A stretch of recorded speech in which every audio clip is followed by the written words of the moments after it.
استخدامات للثوم البودر. الثوم البودر من اكتر التوابل اللي بتوفر طعم قوي وسريع من غير تعب. تقدري تستخدمي الثوم البودر في التتبيلات اساسي مع الفراخ واللحمه والسمك، بيخلي التتبيله غنيه وطعمها قوي.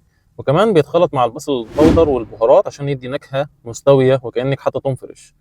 وتقدري كمان تستخدمي في المكرونه والصلصات معلقه صغيره منه في صلصه المكرونه او البيتزا، بتفرق جدا في الطعم.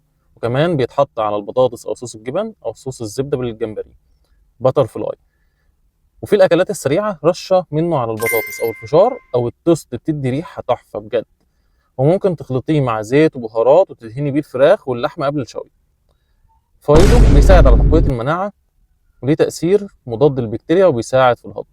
النهارده الثوم البودر مميز في اكلك، وكمان ليه مميزات كتيره جدا مش هتقدري تستغنى عنه. المهم في كل ده ان انت تشتريه من مصدر موثوق، وكل ده احنا بنقدر ان احنا نقدمه لك في باقه مميزه من باقه التوابل بتاعه الطنطي، باقه طبيعيه 100% بدون الوان وبدون مصنعات.